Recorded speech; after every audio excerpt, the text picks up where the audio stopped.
Time show करता है, चाहे क्रिएट हो, थोड़ा सा करो तो क्या, चाहे क्रिएट हो, चाहे एडिट हो, चाहे अपडेट हो या डिलीट हो, ठीक है। आपको सिर्फ व्यू शो करके दिखाएगा, व्यू शो करके दिखाएगा। सही है? सही।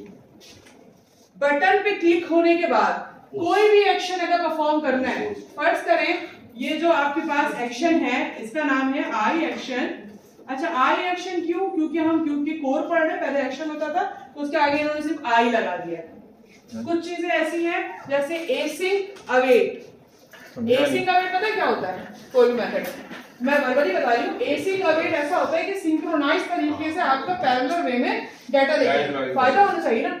आप बैठे हुए एक डाटा एग्जीक्यूट हो रहा है, स्लाइडर एग्जीक्यूट हो रहा है, इन लोगों को मैंने बताया था सिंपल की वेबसाइट खोलो और देखो कि कितने एक करके कंपोनेंट जो है वो रीलोड होते हैं। और अभी आप यही कोई प्राइम मिनिस्टर का कोर्स चल रहा है आईटी का, वो करके देखें तो उसमें सारे पूरा पेज 1 मिनट में लोड हो जाता है।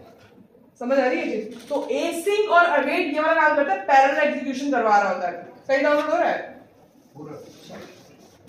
हर मेथड के दो फॉर्म बनते हैं, एक गेट सेम नाम से, फर्स्ट करें इसका नाम है आई एक्शन इंडेक्स, एचटीटीपी गेट बनेगा, इसका पेज खुलवा के दिखा देगा। और अभी तक हमने सिर्फ आई एक्शन इंडेक्स गेट ही पढ़ा है, हमने पोस्ट अभी नहीं पढ़ा। अब फर्स्ट करें इसमें आपने दो टेक्स्ट बॉक्सेस लगाए और एक बटन लगाया,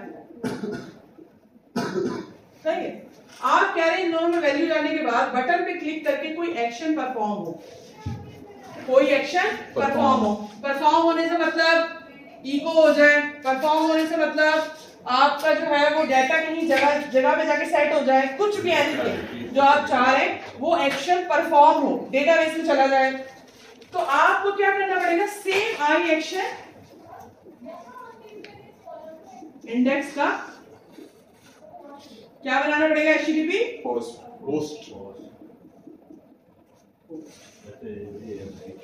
सेव करवाने के पोस्ट यूज करना मेथड में करेंगे हम लोग। बटन पे क्लिक करके कोई भी अगर आप एक्शन परफॉर्म करवाना चाहते हैं तो आप एचटीटीपी पोस्ट सेम नेम है, इंडेक्स और इंडेक्स। जबकि हमने हमेशा ये पढ़ा है कि सेम नेम के जितने मेथड्स होते हैं वो एरर देते हैं एक वक्त में। अगर एक क्लास में आप सेम नेम के दो मेथड बना दे तो एरर देता है, हम उसको ओवरराइड ओवरलोड से हटा देते पैरामीटर चेंज करके। तो यहाँ पे ओवरलोड हो रहा है, ओवरलोडिंग हो रही है। सेम नेम के दो मेथड एक क्लास के अंदर, ओवरलोडिंग का क्या मतलब था? Same name but different variable method different class object कर लो, तुक्के में कर लो, सही बताओ। ओवरलोडिंग का मतलब क्या था? सेम नेम, हम इसमें सी# भी रिवीजन कर लेंगे इसी के अंदर। Same name but different parameter और सिग्नेचर। तो गेट में कोई पैरामीटर नल होता है और पोस्ट के अंदर हो गया ओवरलोड।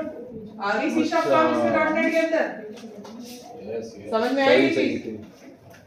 सेम नेम के अगर दो मेथड है, चाहे वो गेट पोस्ट ही क्यों ना हो, गेट और पोस्ट ही क्यों ना हो, अगर सेम नेम के दो मेथड हैं तो आपको ओवरलोडिंग परफॉर्म करवाना पड़ेगा। ओवरलोडिंग क्या है? ओवरराइड ओवरलोडिंग कौन से पिलर का पार्ट है?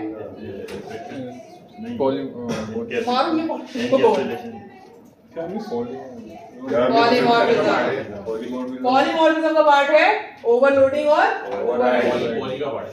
पॉलीमॉर्फिज्म का पार्ट है। पॉलीमॉर्फिज्म का मतलब क्या है? पॉली का मतलब कई।